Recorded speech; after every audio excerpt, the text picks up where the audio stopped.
12 noon. Good afternoon. Welcome to the Dorman Lunch and Learn. I am G. Truglia. And he is? Josh Weaver. Josh Weaver. We're back here. This webinar will be approximately an hour. And by the way, tell us if you like our new slide setup. Okay. We'll be here about an hour. All slides that are presented are numbered in your handout. The numbers are all the way down here under Dorman.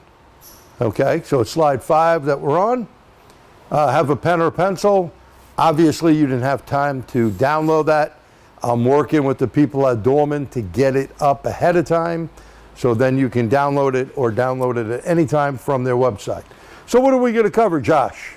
Going to cover air fuel voltage information, some scan data and graphing, air fuel voltage levels, some mode 6 stuff, OE scan tools, info, Hyundai air fuels, and some case studies. Look at that. He did that perfect. And don't forget, now we're going to remind you at the end, tomorrow night he has a webinar for 40 bucks. It is 2 hours packed full of good information. Yep. And Josh, what's that on? Scan tools, tips, and tricks. Yeah, so you'll see him tomorrow, and I'll be working behind the scenes. So air fuel sensor information. So, for example, vehicles that use air fuel sensors always have the sensor before the catalytic converter and a regular O2 after the converter. But what's new? On the new direct injection Toyota 25s, they're running dual air fuel sensors, front and rear.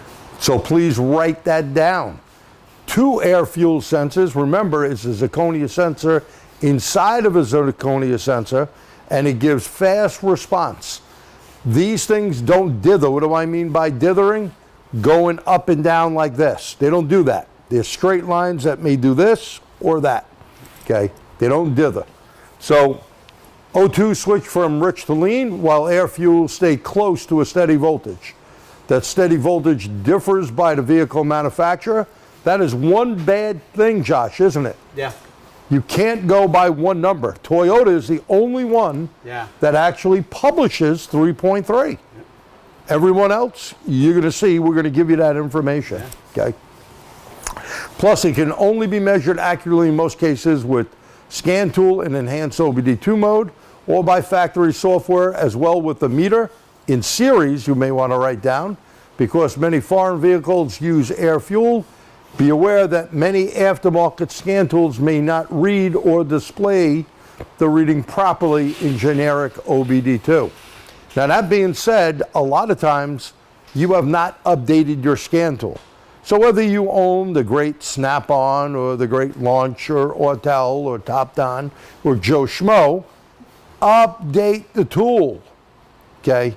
If you don't update the tool, you're going to have an issue. Now, Josh has some other information, auto auth when you go through gateway modules, right? Yeah. Well, everyone thinks it's just Chrysler. It's not Chrysler. We're starting with 20 Nissan Sentra, 22 Pathfinder, and 24 Rogue. Any body style change after that will be on that new system. Right. Now, prior, lucky they went through auto auth, but guess what? They want another 50 bucks for that. Yep. And that means your scan tool will not be able to erase codes or do bi-directional control. You may be able to see stuff, and sometimes you can't even get into other areas, so please write that down. Volkswagen is unsure what they're doing yet. They may go through in a completely different system. They might not end up using auto auth. And that's going to be another nightmare in itself. Okay, normal range for Toyota air fuel, 2.8 to 3.8. Remember, 3.3 is perfect at idle, but don't be surprised seeing the actual idle very close to 3.3. And that is basically 14.7 air fuel ratio. Remember, the sensor doesn't bracket the mixture with the high and low voltage toggles. It measures the mixture exactly. Voltage does not dither once again. And always look at how many wires are in the connector and the thimble end. Make sure you match it up. Just a quick story I was telling Josh yesterday. Way back when they first came out, air fuel sensors, a student was working up in Massachusetts and he thought there was a problem. Customer left their car off, one of his good customers, he hooks up, he has his Snap-on generic scan tool, he sees the voltage at 0.685 685 millivolts. He races it up. He makes a vacuum leak, doesn't really see much. Calls the customer up, tells him, hey, you got a problem. I'm going to order a new O2 for you. He does that. The dealership at the time had ordered the wrong ones. Cars that were California certified, and that state is Massachusetts, New York, besides California, Vermont, and a couple other tree huggers out there, about 10, 12 states. Those used an air fuel sensor. Well, when the dealership ordered it, they ordered for the rest of the country.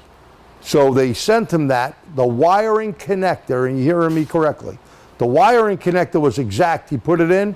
He had a whole bunch of problems. He thought it was the computer, replaced the computer. He then calls me, and at the time, like I said, it was brand new. I had done some research on it and said, what was the complaint when it came in? He said, nothing. Nothing was the complaint. Nothing. So I asked him, why did he change it? Because it wasn't moving. And I told him to update his scan tool or go in to enhance Toyota, and he would see it should be out 3.3 volts, and it just moves a bit. So keep that in mind when you're working on these things. You know, the other thing is people have to pay attention to is when they order their bank 1 or bank 2, the wiring may be the same, but at the other end on the other phone doesn't understand bank 1 or bank 2, left or right. Can you go back to that one slide, Drew? The way the notches are in the thimble at the end could be backwards and it'll read inaccurately. Another good story on that. So working with a couple of friends that are engineers, Nissan had a problem where they changed the exhaust manifold the last minute, and the other engineer who spec'd out the air-fuel ratio sensor, they didn't tell him that they changed it. When the exhaust goes around, depending on how those thimble holes are, you could have a problem. So always match them up. And don't forget, RTFI, read the frickin' information. If there's a TSB, you better see what it's about, okay? Okay, so generic scan tools may not display the true voltage. OBD2 standards require O2 sensor PID voltage to be displayed in a range between 0 and 1 volt. Instead, what you'll see is a percentage of the true voltage. To display actual PCM PID voltage, you'll need a scan tool with enhanced factory software. So that means whatever you're on, you got to go out of, today we'll be using Autel, you got to go out of generic and into enhanced mode, whatever tool you have. It's pretty tough to accurately display voltage levels that start at 3.3 volts using a 0 to 1 scale. Some scan tools may display a Toyota 3.3 as approximately 0.685 millivolts. Whew. Boy, oh boy, that was a mouthful, right? Okay, scan tool data. Now, here's where I'm proving this out. This is a old eScan, but Snap-on and every other company did the same thing. I want you to look at the voltage level here. You see the O2 bank 1 sensor 1, 0.645, okay, and bank 2, 650. It was not updated. Bernie and Neil winded up updating their tools, same with Snap-on and OTC and every other company out there. The SAE spec, when they came out with air fuel, there was no regulation that in generic OBD2, you had to read the actual voltage. Mm-hmm. So goes all back to a great guy, may rest in peace, Jack Hyler from California. He was an engineer and then opened up a repair shop. He's the father of OBD2. He pushed them to make a standard.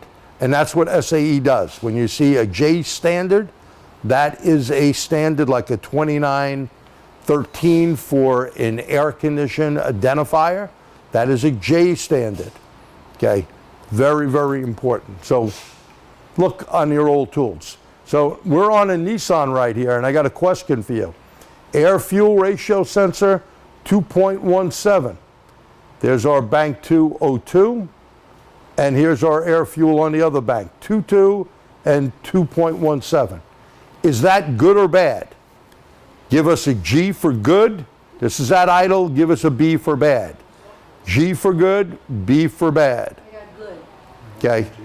So let's see. Come on, your fingers. It's only one finger. I know you're eating, put that sandwich down for a second. It's okay. And hit that button.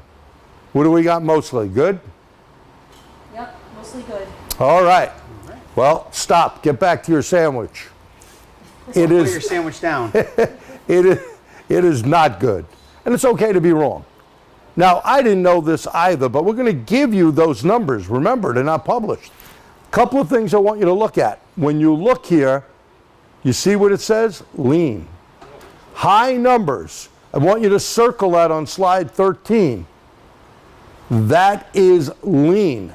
Any number above 1.4 is not the perfect number. Remember, we went over Toyota. We said Toyota is 3.3. Yep. This is 1.4. Well, you're above 1.4 with 2.17 and 2.2, right? That's above. That's a lean, okay? And it's okay when you get it wrong. Don't feel bad. Did the same thing. Now here we're graphing on an Acura, okay? Well, what do you know right away? 3.9, and this is milliamps. You're not pulling a lot of current there, pulling Zippo, but you do have some current going on. Remember, when graphing, don't always go by the number that's up there. Look at your scaling. And notice here, very important, min and max. Yep. You had some movement. Is that enough movement? Don't know.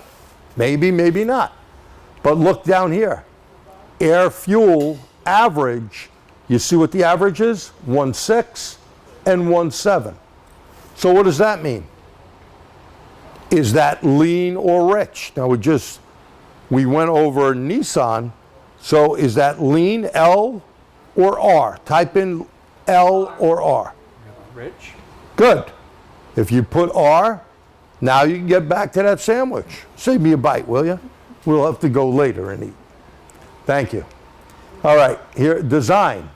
So air fuel sensor design is important. You got 4 and 5 wire.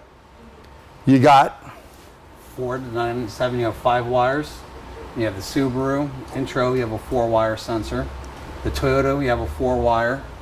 Honda's using a 4-wire. And then starting in Nissan 07, we went to a 5-wire. And then all 4 wires will be a Denso sensor, and all 5 wire sensors will be a Bosch or an NTK sensor. 5-wire sensors may have 6 or 7 wires going out of the vehicle. Now see, that's important.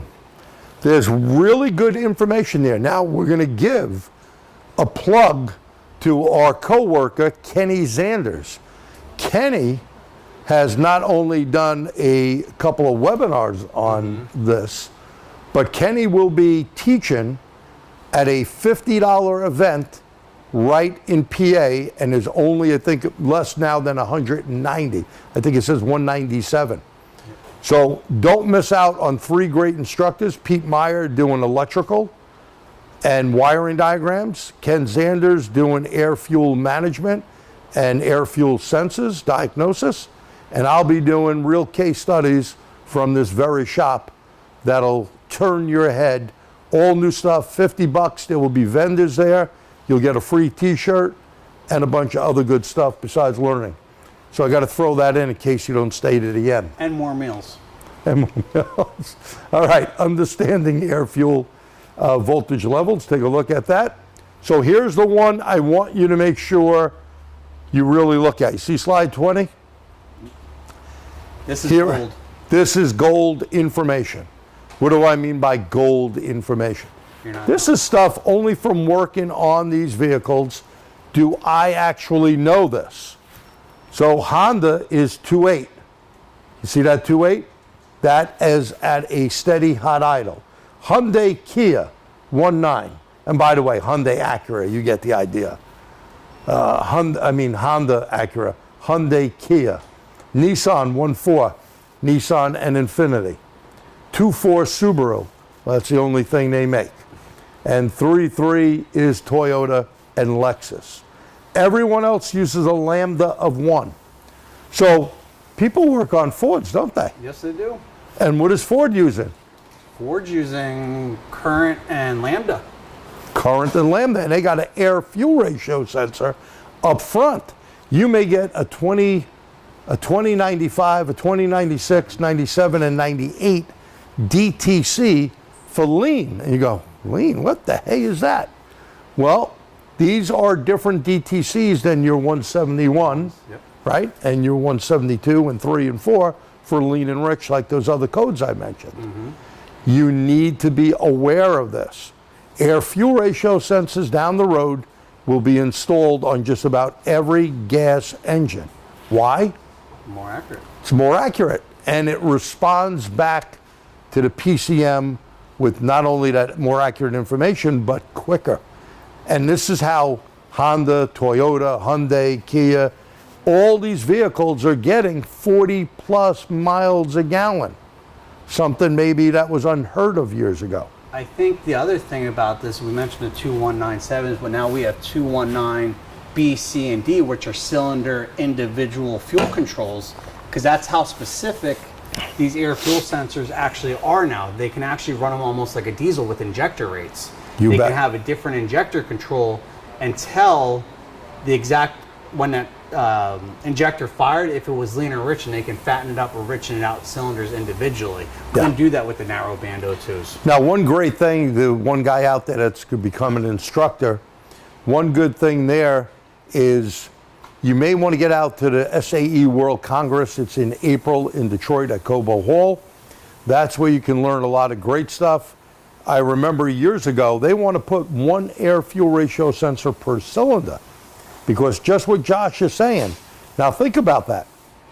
A lot more money, but you can control the exact amount of fuel going in each cylinder.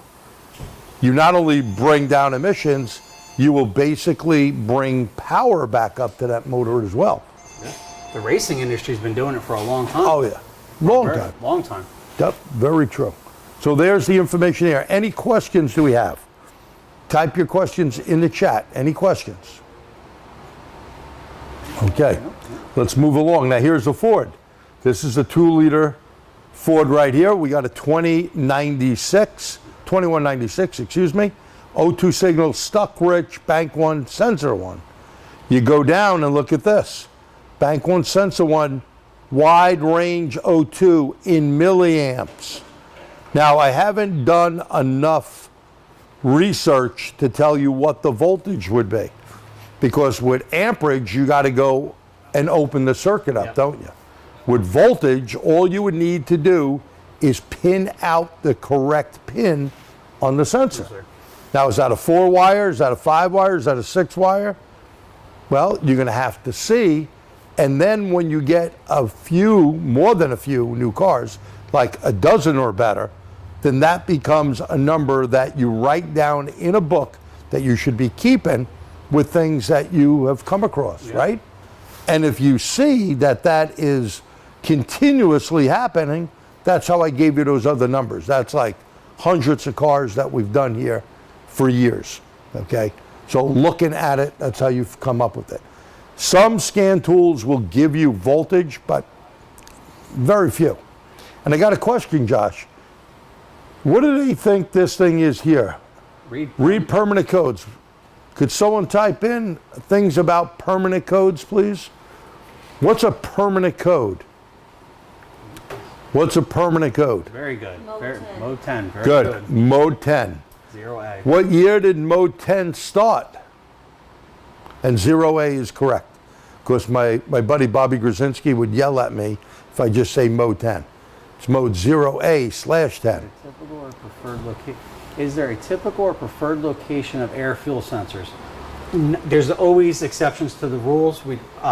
As of right now, everyone has an air fuel sensor in the front and a standard O2 in the back, except for the Toyotas that are running on that new dual port injection motor. They're running the air fuel sensor in the rear. That's the only one that I'm aware of. Right, and there may be others. You know, there may be others that are coming out or out that we don't know of. If we knew everything, we wouldn't be here. I'd have that other half in O and D, and I'd be up there watching down. That's not to say Subaru and Toyota have collaborated together. Maybe That's right. that new 2.4 Subaru motor may have a 3.3 and it might not have a 2.4. I haven't had my hands on one yet, but there's exceptions to the rules and you should be aware You of bet. that. Do we have questions up there? We have the answers to your questions. Mode 10 in 2010. Some Good. said full usage 2012. Yeah. Good, very good. So Yeah, implemented 2010, and 11 they start coming in, 12 everyone has it. The beauty of that is if someone erases codes, like a parts store down the street, at least if the customer comes in, we can go into permanent DTCs, find that mode 0A10 info on what they erased. Well, on the other hand of that, I like to play Sherlock Holmes with 0A mode 10. So if my monitors aren't set, did somebody erase it? Well, how do I know that the codes are gone? I go to mode 0A10. If I don't have codes there, that's telling me I need to test my battery. We should be testing batteries on every vehicle, guys, but it tells me that is my dividing point on which direction of how those codes disappeared or why those monitors aren't set. But, you know, codes disappearing, mode 10, you can disconnect the battery, they will not erase. They will not erase. You can disconnect the computer, it won't erase. So keep that in mind, and he's absolutely right that everything starts with the battery. Anything we need to address there? No, we just addressed that. Good, okay. So let's take a look at this, air fuel wide range. Notice we got a fuel trim problem going on here, bank-to-bank fuel trim and caution. And you got wide range sensors here, lambda of 1, O2 3.3, lambda of 1, and 3.2. What type of vehicle, it's not listed here, do you think we're working on? What type of vehicle do you think we're working on? Type it in there. You can do a letter. Type it in there. What type of vehicle do you think we're working on? Does it say? Why we get back to that question, the 1 ohm 10 watt resistor across the battery terminals is not going to get rid of mode 10 for you. Oh, very good.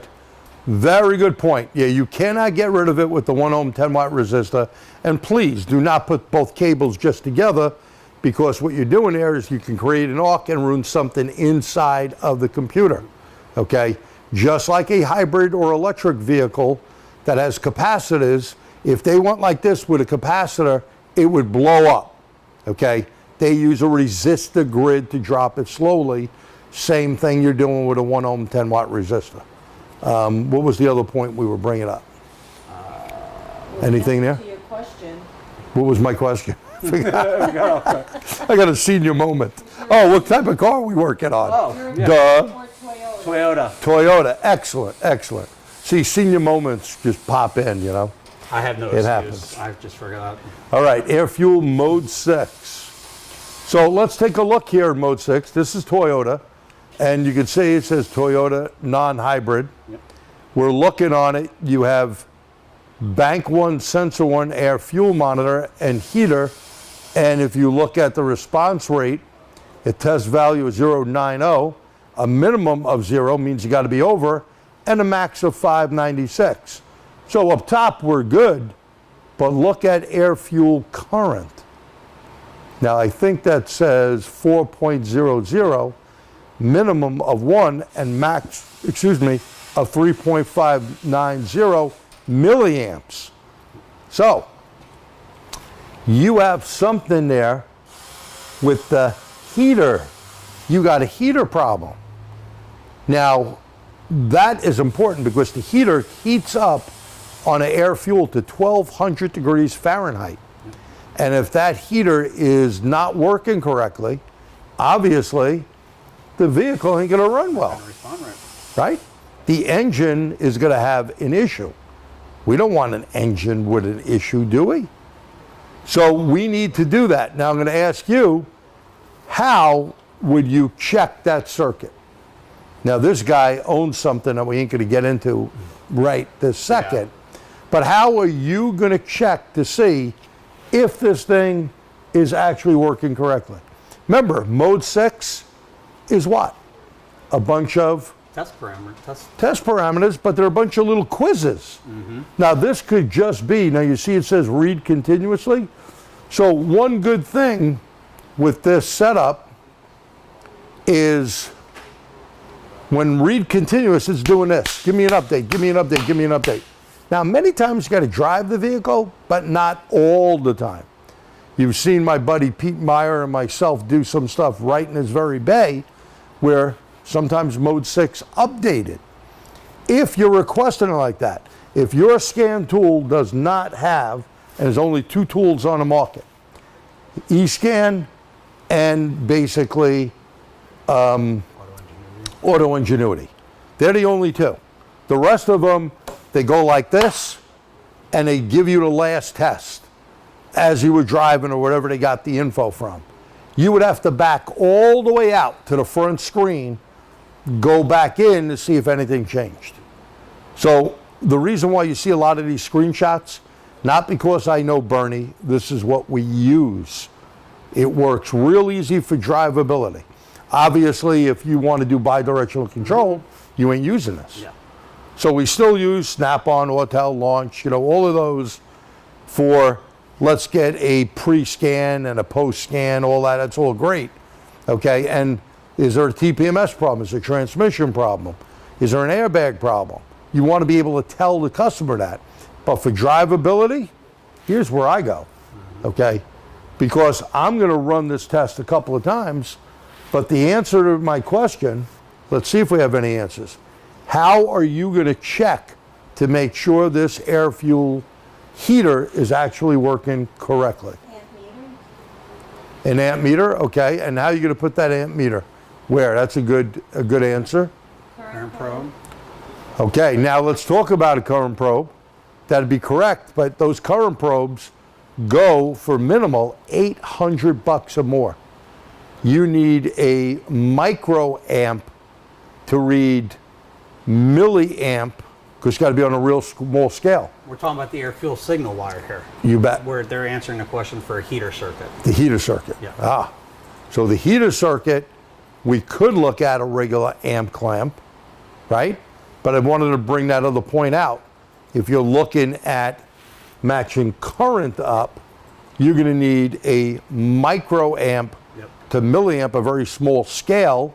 It's like you're not going to use a milliamp clamp to do starter draw. Yeah. You're not going to use a starter draw amp clamp to do an injector draw, because that's going to be in milliamp or low amperage, right?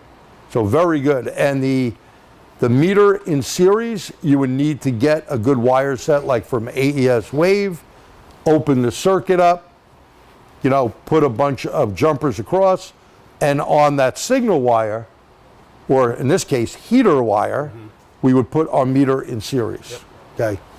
And be careful, if it pulls too much current, you may blow your 10 amp fuse. So I always recommend the thing for you to do is make sure you have a circuit breaker that you can put from one lead to the component you're testing. That way you don't blow anything out, okay? We've covered that in other Dorman Lunch and Learns previously. Now I have a question for you. Yes, David. sir. Can I trust these test results or this data if my monitors are not set? Now that is a good one. Before I answer it, what do you think? And I'm going to tell you, I beta tested for a few scan tool companies, and what I had suggested to quite a few of them, one put in on all their tools. So if monitors are not ready, is this results correct? That's a great point, Josh. Thanks for bringing that up. Okay. Any answers there?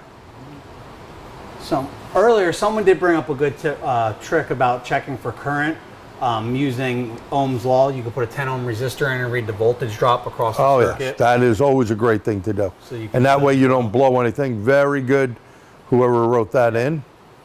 And we have a no on the monitors for the data not being good, and then we have a yes. So we have a 50-50. Okay, so if monitors are not ready, and OTC, if you had an OTC type of scan tool, and then switched over to Bosch, always told you if monitors are not complete, mode 6 data may not be correct. Now here's another thing, so be careful. If they're not ready, it could be off. Good point. But if you have test results that are all zeros, that's when a monitor is not ready. So write that down. If you have test results that are all zeros, not one just with a zero, because we can get, for argument's sake here, that's unavailable. Okay, here's a rear O2 with 0. That's okay, because it was supposed to be 0 across the amount. Okay, you may have some, but if these are all 0 in test results, your monitors are not ready. So great point to bring up. All right, let's look at scan tool information here on Hyundai. And we'll be getting on the vehicle in a little bit. We got a Honda in the bay over here. We have the Autel scan tool hooked up. But understanding this now, Hyundai Kia factory tool was not configured properly. So take a look at the O2 voltage and you'll notice it's stated as an O2 with voltage averaging about 2 volts. The normal reading is 1.9 for air fuel. So look at this. This is their tool. It says O2 voltage. So you're going, what the hey? And notice it can go up to 5 volts. And you're like, well, there's no O2 out there that's doing that. Even they make mistakes. You got to remember the software, I don't know if it was made over in Japan in Korea or not, or Japan or anywhere else for that matter, but they did not take air fuel and put it up there. And if you notice right here, look at your line, okay? And this is your voltage reading. And you see this little dip right here? Look at engine. See the RPM? When you race it up, what happens? You went down. You didn't go up, okay? And you see the throttle? Go run them pretty straight up, and you're gonna see you hit the throttle, right? Throttle position, and that's really an APP, accelerator pedal position. That is a command to give fuel from the PCM to the injectors, correct? And then we have a response we know is good with engine speed, but our air fuel doesn't go up, it goes down, and that's what it's supposed to do, right? Low numbers are rich, high numbers are lean. It's the opposite of your oxygen sensor. You know, on that, we said about the O2 voltage, I think it's very clear, that's not very clear. Ford is calling their air fuel sensor and scan tool data pit universal exhaust sensor. It's not the universal sensor you get from the part house that you're going to put a connector on. No, don't do that. It is what they're referring to is their air fuel sensor. They're calling it a universal exhaust temp sensor. Well, one thing you can always know about Ford, they love different acronyms, don't they? And when they have these different acronyms, it can be quite confusing. But with FRDS or IDS, when you hover over, thank God they tell you what it is. Okay, you know, it's supposed to be all standardized with OBD2 standard, but it's not. Okay, good point. All right, so the contrary condition is lean. Their voltage spikes. Look at the following graph. Don't get confused by scan tool PIDs. The graph above can be confusing if you're not aware that Hyundai Kia factory tool displaying air fuel as an O2. As the throttle position and the engine goes up, the mixture gets rich, the voltage declines. Voltage goes up when the engine speed and throttle position decline as mixture is leaned out to bring the car back to the proper air fuel mixture. So look at this. Brum, you go up. What happened right there? Look at that. What happened? Went down. Went down. Okay, and you can see multiple brums goes down. This is how you know if you're working on an air fuel or oxygen sensor, okay? So it's really not that hard of a thing to do once you get the hang of it, right? Now here is Toyota setup on a Scion. Remember, normal voltage, Scion's no longer made, but 3.3. Actually, our boss used to work for Toyota and was in the Scion division under Farley, who now runs the Ford Motor Company. He was the Scion guy. Oh. Yeah. So who knew until he told me? Yeah. Okay. So here's our air fuel. Let's take a peek at that. Air fuel bank 1, sensor 1, 3.28. Pretty much in there. It is. Okay. Short-term fuel trim, a -0.4. Long-term fuel trim 3. Injector milliseconds 2.4. And we're at idle. You see 7 something? Now, that's one thing. Another thing I want you to write down here.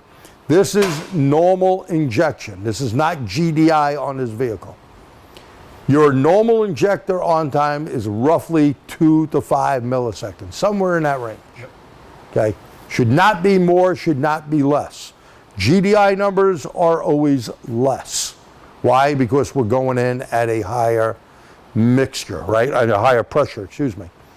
Now, if you have something like on his pickup, and this is on a lot of cars, not only on Ford, but Toyota does it now on newer vehicles too. They're running 8 injectors on a 4-cylinder, or he has 12 injectors on a 6-cylinder. They're running ported injection and GDI. And when they put them on, oh, it's not once in a while or just starter. There's a strategy when they put them on. Yeah. That way they can get the most power.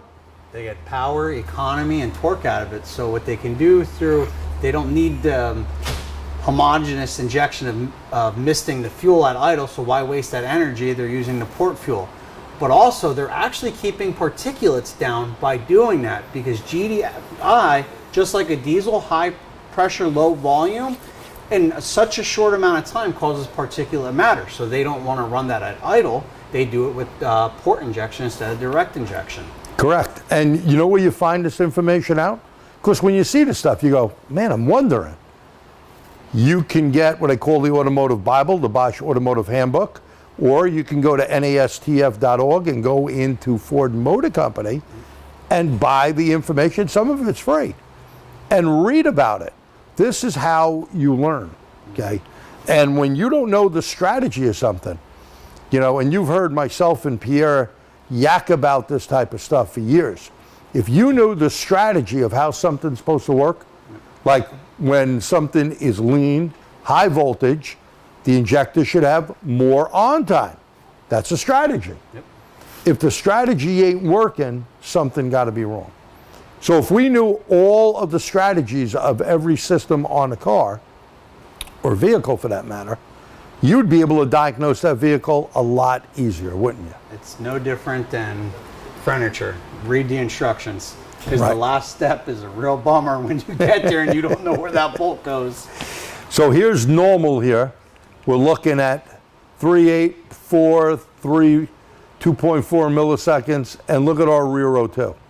Now, one of the things on the rear O2, and write this down, Toyota, on many of their engines, the rear O2 will control fuel.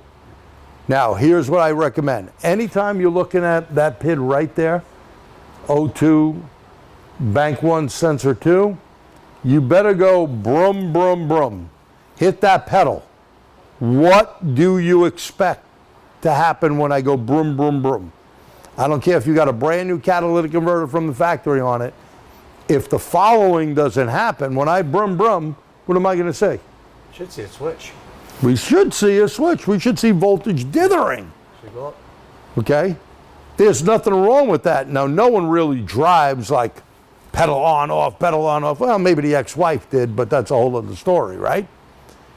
You're not going to be driving like that. You drive most of the time at a steady speed, or when you go pedal to the metal, you're not really in closed loop anymore, because they don't want you to get killed, right? You need fuel, and you're going to have to jump out of keeping everything hunky-dory for emission purposes, and you need extra fuel, right? That's the way it works. Any questions on that? You got a comment, or? I was gonna say, you're gonna have timing and a fuel change. You're gonna go in to step into it. Timing's gonna change. Fuel's gonna change. Air's gonna hit that motor first. You got it. You know, you bring that up, and what do people usually forget? They don't look at a particular PID. And what PID would that be when you say timing changes, fuel changes? What's an important PID that a lot of techs don't look at? I always make, it depends on the situation, but I'm looking at cam crank Okay. or neutral cam, Ford calls it neutral profile correction, to make sure that they're in sync. And there's another very simple one that's inferred on many vehicles with a mass airflow sensor, but some vehicles actually have a separate barrow. Yes. Because when you don't look at barrow, now you go, well, don't have a barrow code. Forget about codes, okay? When something is not running correctly, if the barometric pressure that the computer sees doesn't match where you are. Now, my buddy Bernie was riding his bike out in Colorado this past week, and that's why you didn't see a video from him, okay? he was out there riding a bike, and he was up near 11,000 feet. He does some crazy riding, okay? Now, if you brought your vehicle there, that barometric pressure has to change, and that's going to change fuel delivery, isn't it? Very well. So let's say you're like us, we're 300 feet above sea level roughly. We go 40 miles down to the World Trade Center, and you're going to be at sea level. The water's right there, right? Pretty much that reading of baro is going to be about the same. If my baro doesn't read 29, it's reading 26 or 24, yep. Timing's off, fuel delivery's off, and I got a problem. Yep. Okay? So always look at baro. That's an important PID that people forget. And I think you should read service information when you're really dealing with newer stuff, because I'm going to tell you right now, Ford has 5 different strategies on their barrows, and we don't have 3 hours to go into that. But you should really understand it goes back to RTFIing the information. No doubt. Because they do 5 different strategies on their barrow systems. And you know, years back they had one strategy on all barrow. Key on, engine running, that was your barrow reading. After that, it never changed. So people would drive somewhere and go, if they're starting to go like upstate New York, you can get up to a few thousand feet. Their vehicle didn't seem like it had the right power. They'd pull into a gas station and go, of course you got to shut the car off, right? They started back up and they'd go, man, that mobile gas is unbelievable. I got to buy mobile all the time. Had nothing to do with mobile. It did a reset on barrow. Okay. So that is one strategy. Then they went to anytime you hit wide open throttle, yep. And then there's grams of air going through, and like he said, we could spend hours on it. Excuse me. But it's for you to read through. Here we can see that when we changed it, you see the brum, brum, brum, brum? What happened? The rear voltage changed. Make a note on slide 30, if the rear voltage don't change, you got a problem. And notice here on TechStream, I am adding 25% fuel. What happened here? We went down to 1.7, we went to 3 milliseconds. And by the way, it was probably higher than that. But do you know what happens with this list? Well, if you go tune into his class tomorrow night, you're going to learn a lot more what a scan tool does. We don't have a lot of time here. But that big list, it does this. You're not getting the right update right there. If you put your scope on there and see what that milliseconds is, when I'm doing brum, brum, brum, you're not at 3 milliseconds, I guarantee you. Yeah. You're going to be up there. So you now know the rear O2 is responding to the fuel you're putting in. Your air fuel is not seeing a high number. A low number means rich. And you got a command on short and long term, take fuel away. Because when you're going, that's not Mr. Ed, by the way, that's my foot, okay? It's going way too much fuel, okay? Way too much. Any questions on that? We'll be moving over to the car in a minute. So here we go with the analysis here. Normal was 3.3, rich was 1.7, lean was 3.8. Short term went from -4, rich was -4, and lean was -4. Not a big change there.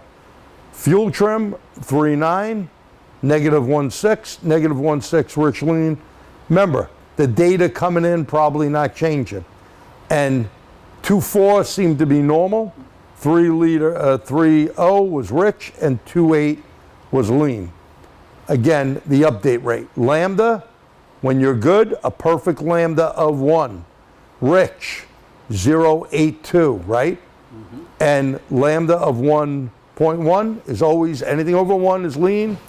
It proves out just what I was telling you and Josh was telling you. Proves it out. There's no doubt that that is, information that's incorrect. Does that make sense? The one thing we did not say, and just as we were going through this chart, these, not that they don't, they're very far accurate. These things will go 22% lean. It is very hard to get a car to run that rich. Right. You will see a way bigger swing on the lean side and a fuel decel cutoff as opposed to a wide open throttle. You're never going to go, you're talking about 12 to 1 in your power band at most. After that, you lose horsepower. But these things go full lean, fuel decel, you're going to go 20, 21%. So it is a wider swing. No doubt. Good point. And notice here, we're on fuel control taken away at a negative 12 on that screenshot, which was the positive 25, and then you had nothing going on. So you could change those numbers. And now, before we get on the car, we have here a 2008 Camry, air fuel heater, current and voltage. So we got the right voltage at roughly 14 volts. We're on the E-scope. We see our amperage is down here. There's our 0 line. This is the voltage on one here that's working pretty good. You see a duty cycling. And here is the current at about 2 amps duty cycling on and off. And look at it, it's matching right up compared to one that wasn't working, okay? So those are the two things. Now we're gonna switch over, oh, we got one more here. If we got any questions, Josh, that we gotta address, go ahead. There's really not that's a class within itself. What about working with equivalent ratios and global EDT and converting it to air fuel voltage, amperage value, example, 3.3 volts Toyota to an equal EQ of equal to 1, or 1.4 volts to do an EQ on 1.0. So that's pretty much what their lambda is. So if you're at 14.4 volts and you're at 3.3 volts, you're going to be at a lambda of 1. As that number goes up and you're going to go lean, that number will go above 1 or below 1, as same with your voltage and your current. Voltage and current work the same way. Right. And try to keep it as simple as possible. Nothing wrong with that, but when you get into Bernie territory where you're, picking the pepper out of the fly, do very carefully. Not that it's wrong. You got a lot of stuff that you need to know. Yeah. And you want to keep it as simple as possible when you're working on a vehicle. Yes. Okay? So just a note here, air fuel front and rear. You can see here we got 2 air fuel ratio sensors and we got a rear O2. Is this a good reading here? It says 72% efficiency. Is this really a good reading? Type in here.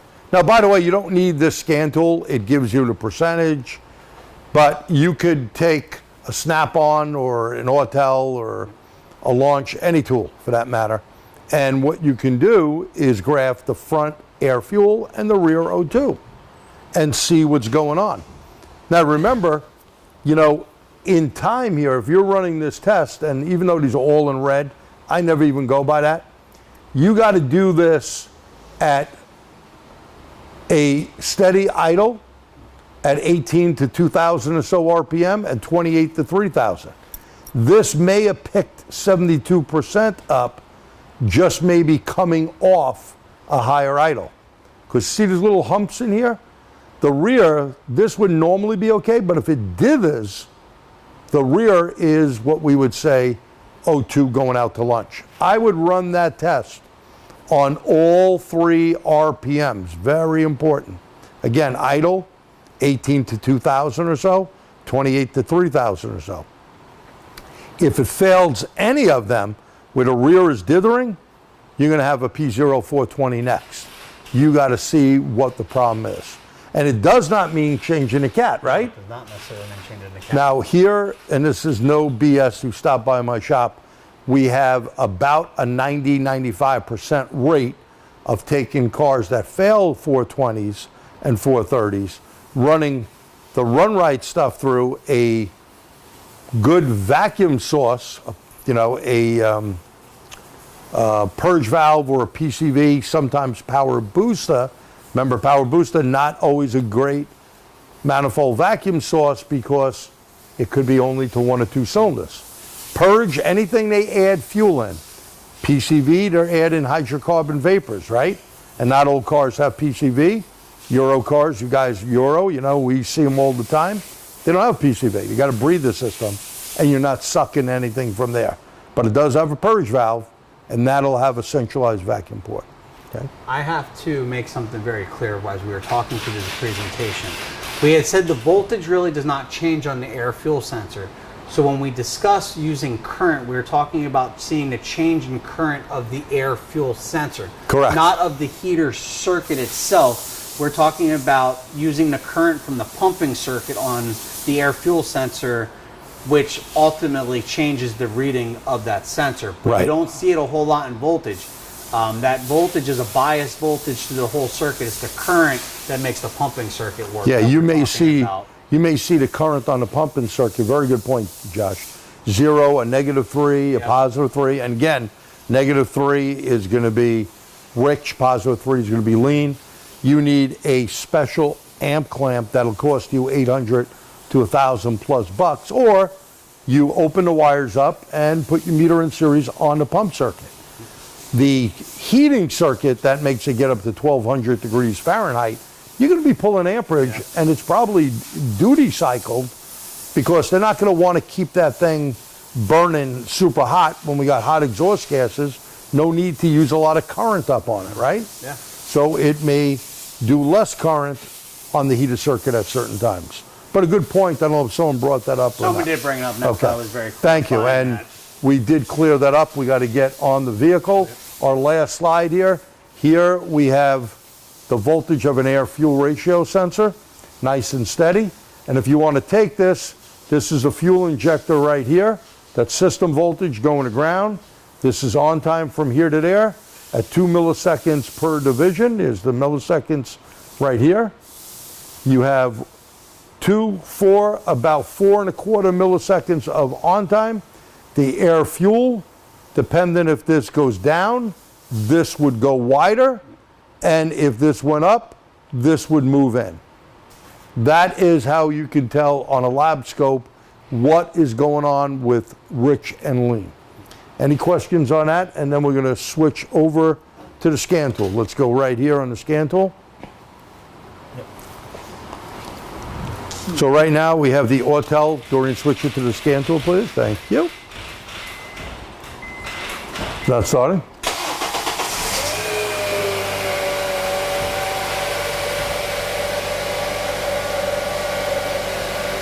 Data. So we're hitting live data. There's my custom-made list that I made. Yeah, so Josh made this up beforehand. You can do this on most scan tools. And you can see the numbers where they're at. Now, if we want to graph all of them,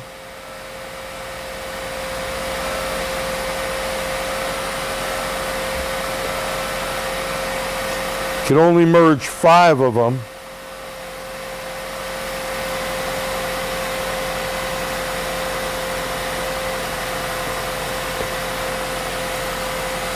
There you go. So there is air fuel milliamps in blue, air fuel lambda in green, and you see the blue and green? Yep, right on top of They're it. right on top of each other. The red is the ratio, and the green is the command, and the heater percentage is like a gray-black color, and you can see it rippling as we're going across. Okay, but look at the numbers too. Yeah, you can blow it up. Here's the blow up. So right there, look at the milliamps. You see that? 0, -0.1, 0.2. Perfect. So just about what we were saying. Now, you don't pull the backhoe out if the shovel will do the job, right? So in this case, why the hell am I going to pull my amp clamp out or my meter? Yeah, I'm not going there. I'm not going. I'm going to do this. Yeah. And that is the most accurate way of looking at it, right? And notice, they don't give us voltage on this tool. But if we were on it, we would be 2.8 volts, Yep. right? And that may be an easy thing for you to check with your meter. Yep. Not opening anything up, go there and back probe it, and you're good. Always make sure you're at the right ground.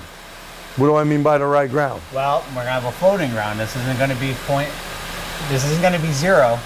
Right. You know, you're gonna see 2.5, 3, 3. It all depends on the characteristic of the sensor because we have 1, 4, 2, 5, 3, 3. They're using that ground technically as a reference voltage. You bet. So what he means by that is there is pin 4, which is chassis ground, and pin 5. You would either want to find the ground in the wiring harness for the sensor or go to pin 5 in a bob. Yep. That way you read the correct voltage. Okay. And also here, look at our Lambda is pretty much right on the money. Yeah. And air-fuel ratio, 14.7, 14.8, 15, all good. Which isn't pretty impressive. This is a cold startup that they were in fuel control that fast, and they have it at a Lambda of 1 that quick. Honda is amazing. They really have done a great job keeping their engines clean. And this thing got a lot of miles on it. Yeah. Okay. This has a hell of a lot of miles on it, over 100 something, right? Yeah. 194. 194. Okay. And when you hit that pedal, good. Now look what just happened right there. You see how those all moved out of the way? And look at air fuel in milliamps up top. Hit it again. Yeah, you can see those numbers go 75 and then some. So using scanned data, and my opinion, is graphing is always better. And you went to negative 1.29. Yeah. Okay. Always a better thing to do than just looking at the numbers. And look how quick it's starting to straighten out. Yeah. That's pretty impressive how fast you're coming back. Yeah, you're Lambda 1. And there's that negative 0.001 to positive 0.01. You have good fuel management on this vehicle. Okay. All right, thanks for shutting that off. Now, do you guys have any questions? You know, we thank you for coming out. We got a couple of things to go over here real quick, and you can put your thoughts in. We will read them before we get off. So tomorrow night, Scan Tool Tips and Tricks live webinar. Webinar covers tips and tricks to help Scan Tool users identify, diagnose causes of common problems, including fuel delivery issues, misfires, fuel trims, and this guy is the instructor. So he'll be doing that webinar tomorrow night.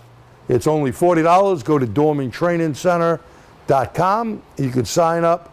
And by the way, you do get 30 days to view it. There is a handout with it as well.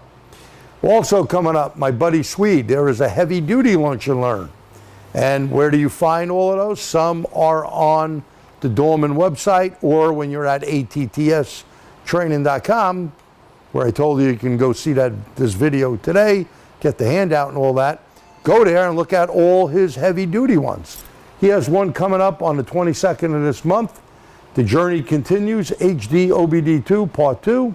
In this webinar, he will continue on where he left off in Part 1. We'll be covering his codes, DTCs, looking at testing and condemning sensors that have to meet, not me, meet, a typo on my part, OBD2 requirements.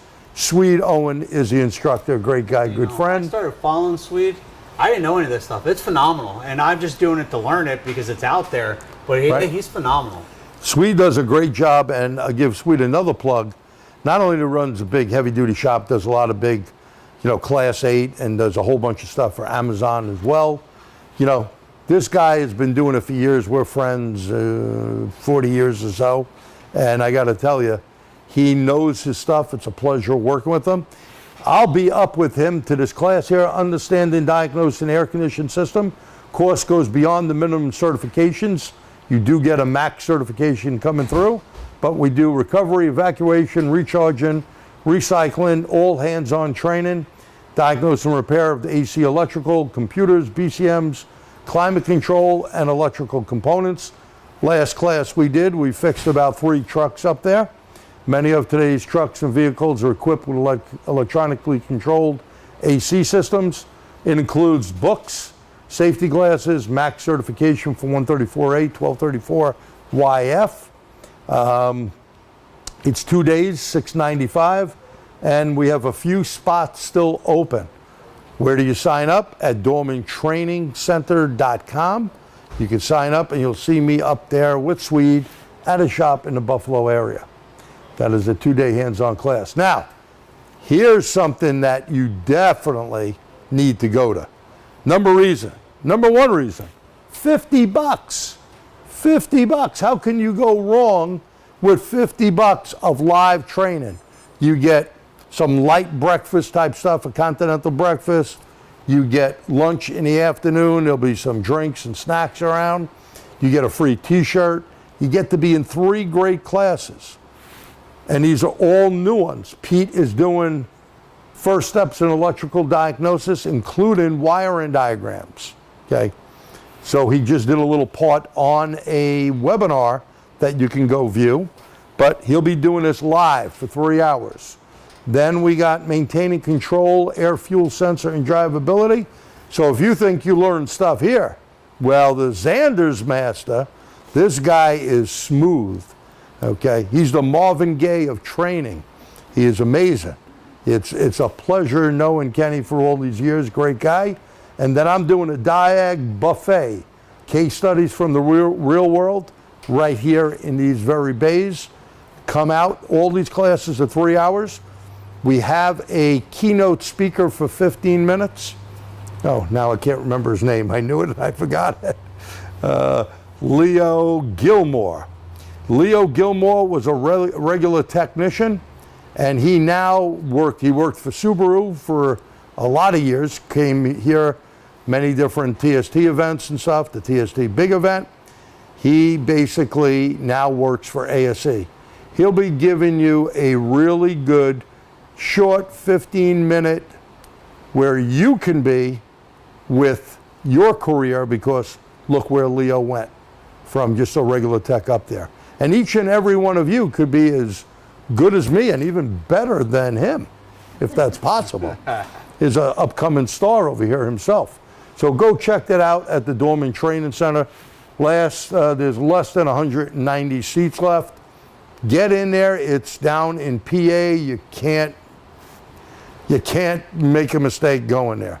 So we're going to look at your questions here for a second. We'll go right up to the screen here because I can't see that far away. Somebody had the Vantage Pro would be a good tool because it does graph. It does have it built in that you could split the circuit and graph it. Okay. So that's a very good pick. Is the run right similar to a cat clean? Run right, when we run it through, works better. I've used a lot of stuff over the years. I ain't going to get into bad mouthing other companies. It works phenomenal. If you thought this was a good webinar, please type the letter Y in there. If you thought Josh and I bite the big one, we could take it, type the letter N in there. But Y is appreciated, and we do thank you for coming out. So from here in New York, and there's even a QR code they give us now. So you could zap that QR code, tell us a little bit more, what you'd like to see. You know, every month I got to pull these things out of you-know-where to come up with something to give you information. And give me some suggestions, please. We like it, and thank you for your time. We kept you a couple of minutes over, but hey, have a great summer. We'll see you next month in September, and hopefully we'll see you at the Dorman training event with vendors and everything. Thanks again from New York. He is Josh Weaver. Thank you. And I'm G. Truglia. Thank you as well. Have a great day.